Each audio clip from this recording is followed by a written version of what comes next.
Shalom alaikum anak-anak. Bagaimana kabarnya hari ini? Pak Guru berharap kalian dalam keadaan yang baik, dalam keadaan yang sehat, dan penuh dengan sukacita. Kita harus bersyukur kepada Tuhan karena Dia yang memberikan segalanya bagi kita. Baik anak-anakku, sebelum kita belajar, alangkah baiknya kita akan berdoa kepada Tuhan supaya Dia memberikan hikmat, kecerdasan, dan kepandaian.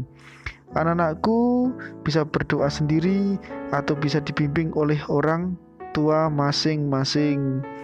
Saat ini kita akan belajar tentang menghormati orang yang lebih tua di lingkungan sekitar kita.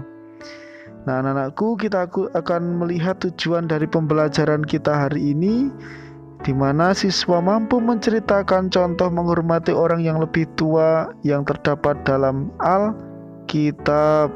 Anak-anakku nanti akan bisa membaca dan bisa menyimaknya dengan baik-baik. Pada minggu yang lalu kita sudah belajar tentang menghormati orang tua.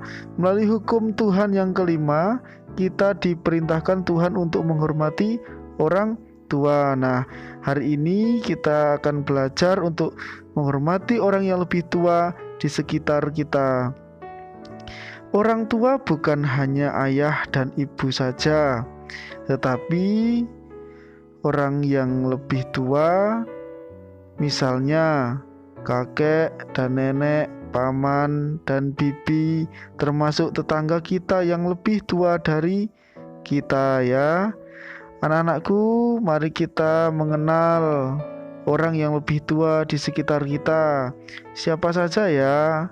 Di sini ada kakek, nenek. Siapakah mereka? Mereka adalah orang tua dari ayah dan ibu. Yang selanjutnya adalah paman dan bibi. Mereka adalah saudara dari ayah dan ibu kita.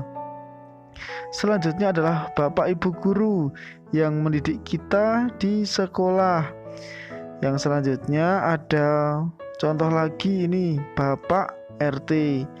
Mereka adalah yang memimpin di RT kita masing-masing. Mungkin ada kakak, ada saudara-saudara kita yang lebih tua dari kita. Nah, anak-anakku perlu paham bahwa ternyata kita akan belajar juga dari tokoh Alkitab yang dimana mereka menghormati orang tua dan bahkan gurunya. Siapa saja mereka? Anak-anakku bisa lihat, yaitu siapa ya? Oh ya, ini Paulus. Tokoh ini sangat terkenal ya anak-anakku. Anak-anakku bisa baca di Kisah Para Rasul pasal 22 ayat 1 sampai 22. Paulus berasal dari Tarsus. Paulus ini memiliki dua nama, yaitu Saulus. Dalam bahasa Ibraninya yaitu Saul, yang berarti yang diinginkan. Namun berganti nama menjadi Paulus, yang berasal dari bahasa Yunani Paulos, yang artinya kecil atau rendah hati. Dahulu Paulus adalah penganiaya jemaat Tuhan, namun akhirnya bertobat dan berjumpa dengan Tuhan Yesus.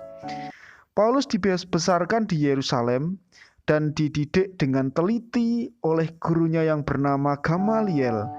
Saulus setelah bertobat, dia sebagai pelayan Tuhan dan penginjil kepada orang non-Yahudi, yaitu kepada bangsa-bangsa di luar Yahudi.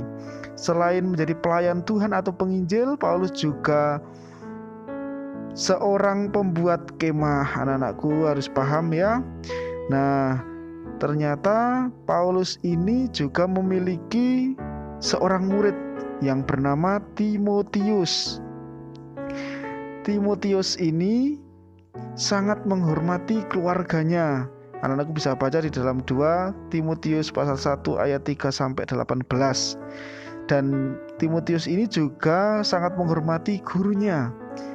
Ibu Timotius bernama Eunike, nenek Timotius bernama Lois. Timotius dididik untuk menjadi orang yang taat kepada Tuhan. Baik Paulus maupun keluarganya mendidik Timotius dengan sangat teliti dan dengan sangat baik. Anak-anakku yang dikasihi Tuhan, jadi pada akhirnya Paulus dan Timotius ini adalah contoh orang-orang yang menghormati orang tua yang ada di sekitar mereka. Anak-anakku yang Bapak Guru kasihi, di sini anak-anakku perlu mengerjakan tugas. Ya, tuliskan sikap yang pernah dilakukan tentang menghormati orang yang lebih tua di lingkungan sekitarmu. Minimal 5 ya anak-anakku. Kita sudah mengakhiri pembelajaran hari ini. Anak-anakku, tetap menjaga kesehatan, tetap belajar di rumah dengan baik. Jangan lupa terus menghormati orang tua, bahkan orang-orang yang ada di